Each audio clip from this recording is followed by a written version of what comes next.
ऐसा क्या हुआ था कि वो थर थर कांपने लगे थे। जी हाँ, दिलीप साहब का निधन हो चुका है। आपको बता दें, 7 जुलाई को सांता क्रूज हॉस्पिटल में उन्होंने सुबह सुबह अपनी आखिरी सांसें ली। दिलीप साहब के निधन के साथ ही पूरा देश जहां बहुत बड़ी शौक में है, वहीं विदेश में भी लोग इसका काफी दुख मना रहे हैं। दिलीप साहब एक बहुत बेहतरीन एक्टर थे। इसी के साथ आपको बता दें कि दिलीप साहब के कई किस्से कहानियां वायरल हो रहे हैं। उनमें से एक ऐसा किस्सा जिसने सबको चौंका दिया। जी हाँ, एक ऐसा किस्सा जिसको सुनने के बाद आप भी हैरान हो जाएंगे। तो स्वागत है आपका हमारे चैनल नेक्स्ट 9 न्यूज में, और एक बार फिर से मैं आपके साथ सादिका कौर। एक ऐसी लड़की जो ऐसी अवस्था में खड़ी हो गई दिलीप साहब के सामने कि वो चौंक गई कि आखिर ऐसा कैसे हो सकता है, और वो थर थर कांपने लगी। देखिए हमारी खास रिपोर्ट। दिग्गज एक्टर दिलीप कुमार का 5 दशक लंबा करियर रहा है और उन्होंने तमाम यंग एक्ट्रेस पर अपना प्रभाव छोड़ा है। अपनी डेब्यू फिल्म से लेकर आखिरी फिल्म तक उनका योगदान हिंदी फिल्म इंडस्ट्री में बहुत बड़ा रहा। फिल्मों से रिटायर होने के बाद भी दिलीप कुमार कई कारणों से चर्चा में रहे। 2014 में उनकी ऑटोबायोग्राफी में the substance and the shadow release हुई। इसमें कई चौंकाने वाले और दिलचस्प किस्सों का खुलासा हुआ। बता दें, ऐसा ही एक किस्सा था जब अपनी पहली जॉब के दौरान उनका सामना एक लड़की से हुआ जो बिल्कुल ही न्यूड अवस्था में थी।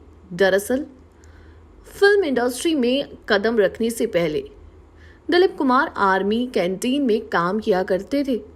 रिपोर्ट्स के मुताबिक उन दिनों कॉपरोल की लड़की कुमार के कमरे में आई और उनके बेड पर पूरी तरह से न्यूड अवस्था में लेट गई। उस किस्से के बारे में दिलीप कुमार ने किताब में बताया कि जब वो कमरे में घुसे और लड़की को देखा तो कुछ सेकंड के लिए ठंडे पड़ गए। उसे देखने के बाद वो तुरंत मैनेजर के कैबिन में ये सब बताने गए, क्योंकि वो शिकायत के लिए जा रहे थे। उन्हें गुस्सा, डर सब कुछ लग रहा था। वहीं दिलीप कुमार लिखते हैं, मैं मैनेजर को अपने कमरे में लेकर आया, लेकिन तब तक वो जा चुकी थी। मैनेजर ने मुझे देखा और उसी भौहें तन गई। मैंने उससे मेरे पीछे पीछे आने को कहा। मुझे लग रहा था कि वो पूल साइड की तरफ गई होगी। जब हम वहां पहुंचे तो लड़की वहीं थी। वो अपने कपड़ों के बिना पूल के ऊपर उठे हुए बोर्ड पर खड़ी थी और ऐसे लहरा रही थी जैसे वो डांस फ्लोर पर हो।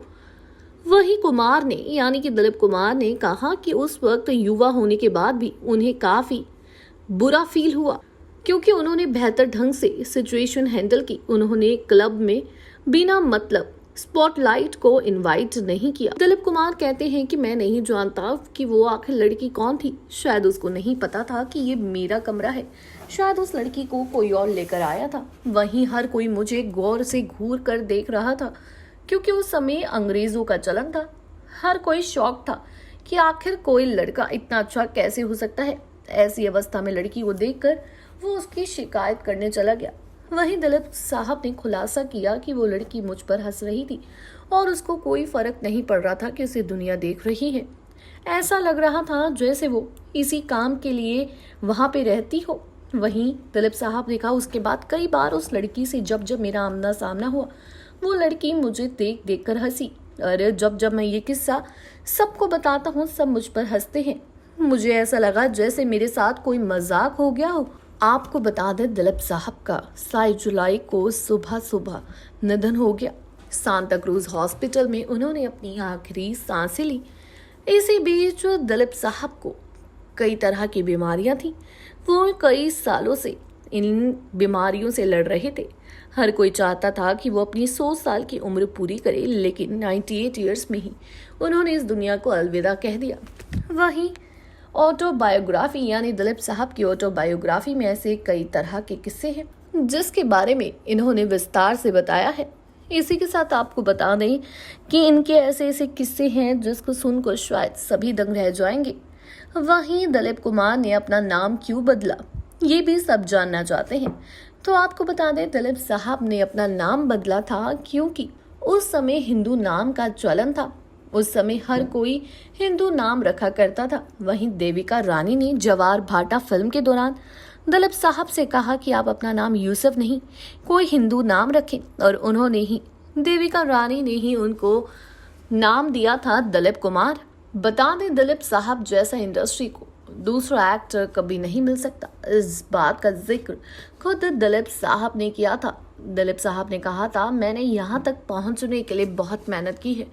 मैं खुद कहता हूँ मेरे जैसा एक्टर नहीं मिल सकता, लेकिन मेरे से बेहतरीन जरूर मिल सकता है। जी हाँ, दिलीप साहब जैसा डाउन टू अर्थ इंसान शायद ही कोई एक्टर होगा।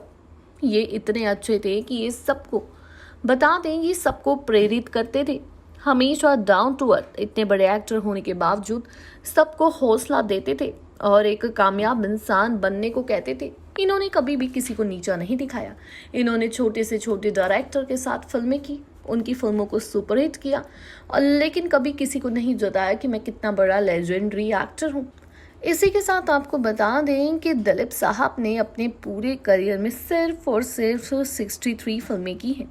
जी हाँ, शायद आपको यकीन ना हो, चंद फिल्में करने के बावजूद ये सबसे टॉप की लिस्ट के एक्टर थे, क्योंकि ये बहुत ही चुनिंदा फिल्में करते थे। ये बिना स्क्रिप्ट पढ़े कभी भी फिल्मों को हामी नहीं भरते थे।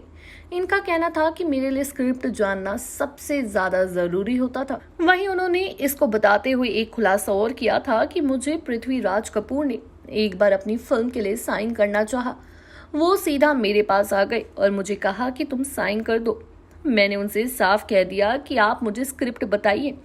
अगर आप चाहते हैं कि मैं फिर से एक संगीन रोल करूं, अगर आप देवदास जैसा रोल मुझसे कराना चाहते हैं, तो उसके लिए भी तो आपने मुझे स्क्रिप्ट दी। मैं रोल को समझूंगा और जानूंगा, तभी तो फिल्म करूंगा। इसके बाद कहते हैं दिलीप साहब ने फिल्म करने को इनकार कर दिया था, क्योंकि वो चाहे किसी के कितने भी क्लोज हों, कभी भी बिना स्क्रिप्ट पढ़े फिल्में नहीं किया करते थे।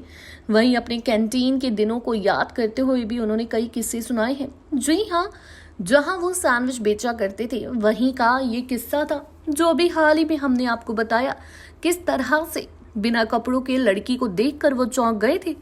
वहीं उन्होंने वहीं का एक किस्सा बताया था कि जब वो अंग्रेजों के खिलाफ खड़े हो गए थे, जिसकी वजह से दिलीप साहब को जेल भी जाना पड़ा था।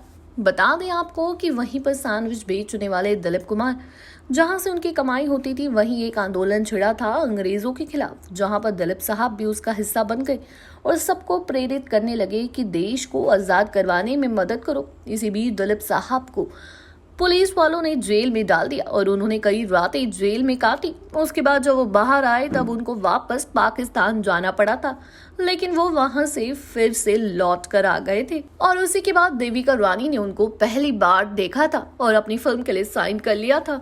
दिलीप साहब ने बताया कि बिना कपड़ों की वो लड़की कोई अंग्रेज थी, जिसको कोई फर्क नहीं पड़ रहा था कि वो क्या कर रही है और लोग उसको कैसे देख रहे हैं।